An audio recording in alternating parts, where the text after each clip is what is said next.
Okay, so you're handling these cases. They're now nationally followed. And I have to wonder, how did you become involved? What motivated you to do this? You know, mean, like you're I had a feeling you were going to that ask void you're this. looking into Yeah. is, you had to realize, like, I'm signing up for something here. So yes and no. When I look back, I've had a number of people ask me this lately.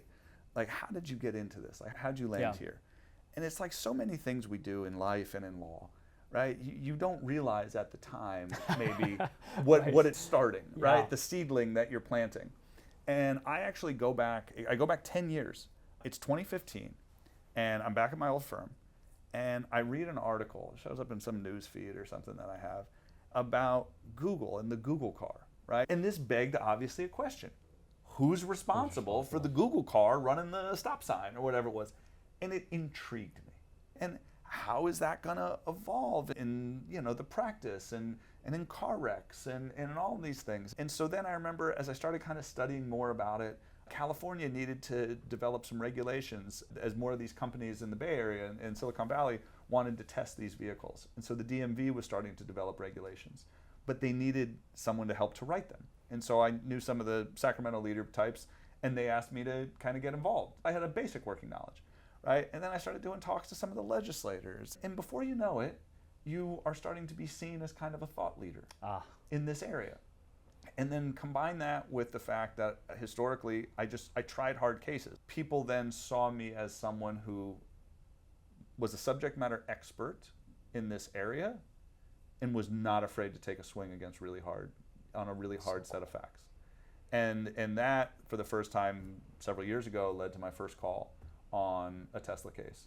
And then I was able to start to dive into those, and I started getting more calls on those cases as you start to litigate them. And they are higher profile, and the news media does follow them, and they are interested. And so that is really, kind of the genesis story of how I started getting involved in kind of looking at autonomous vehicles generally, and then ultimately with Tesla specifically. So cool. So you start handling these cases, and is this the first one to go to trial that you've taken to trial? It's the first one that I've taken to trial, and it was the first one in America that was brought to trial on behalf of a third party. The first two cases that had gone to verdict that Tesla had won, the plaintiff was the driver of the Tesla. And what made this case unique was that these were people who they didn't own the Tesla, they didn't buy the Tesla, they didn't pull the stalk twice to turn on autopilot, they didn't press the button agreeing to be a part of a beta test. They were just regular people sitting lawfully parked on the side of the road. It's hard for them to go, I'd never park my car lawfully on the side of the road and be standing next to it, completely innocent, and be struck by a car going 70 miles an hour. Right, of course. Everybody goes, oh my God, this could happen to me.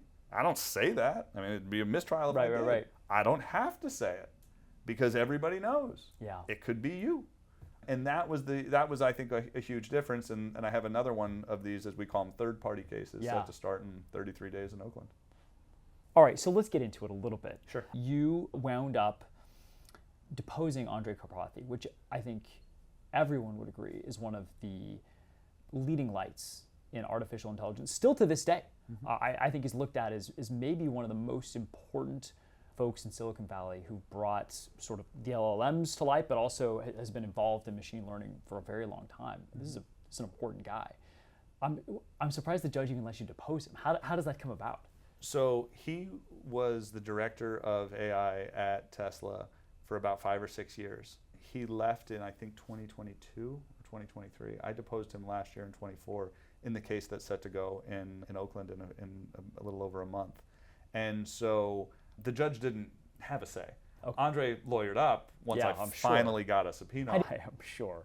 I don't know if you're allowed to share or you're willing to share. I totally understand if you can't, but you shared a story about serving him his notice of deposition. Yeah, I'm happy to share. So we've gotten to a point where there's a certain billionaire class that you just can't get within like a quarter mile of. The guy lives in like some place in the Bay Area. He leaves in like a subterranean garage. He goes into the city, into another subterranean garage, into a private elevator that takes him up to some office. You can't get near him. Touch him. Wow. And so this antiquated idea of the law, like, you've been served, sir. It is wild that that's still what it takes. It's insane. In 2025. Yeah, it's bananas. And the law needs to be changed, Right. candidly. But that said, it hasn't. And so I have to have a process server follow Karpathy for about 4 months.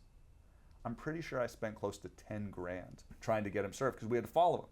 And one day on his way home, I'm pretty sure he got like a text to pick up some kale, at Whole Foods on the way home. And we served him in the parking lot. Oh my goodness. I got him as well as, and I managed to get subpoenas on 3 or 4 of the other former directors of Autopilot, all of whom have gone on to other tech companies. Because at Tesla, if you are an engineer with true independent engineering judgment, you don't last. He, in fact, described the Autopilot team as his customer. They were a customer of mine. Interesting. They would come to me and say, we That need the is neural so network to learn fascinating. something. So it was a very different power dynamic that exists between Karpathy and the AI customer side of mine. and everybody else in Autopilot versus everybody else. Right, who clearly worked for one person and one person only. I know every word that Elon has said to overhype and oversell and misrepresent the qualities of Autopilot and full self-driving that he has spoken in the last 10 years. What happens is we serve discovery on Tesla for them to admit that he said all of these things. What eventually happened was I pushed him on enough cases, as did a couple other lawyers I'm working with on other related cases, right? We're kind of coordinating what we do. We got them to basically admit that he said all these things as, a corporate admission on behalf of Tesla. Because then I told the judge, I go, listen, if they won't give me a clean admission, then I have to take the man's deposition. Yes. And the judge looks at him, he's like, he's got a point, yeah. Yeah, he's not wrong.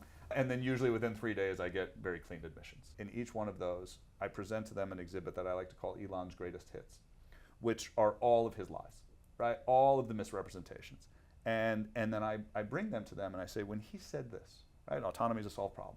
All the vehicles can drive from New York to LA without a touch, right? We're going to be fully autonomous in 6 months, in 2 years, blah, blah, blah. It's always right around the corner, right around the corner.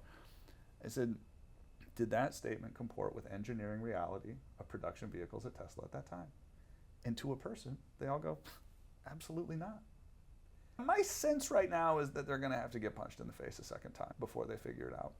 But it's ultimately a story of betrayal, because in Miami, my experts testified how all of these things were as untrue the day he said them as they are untrue today, and that he was deceiving consumers. He was deceiving the public.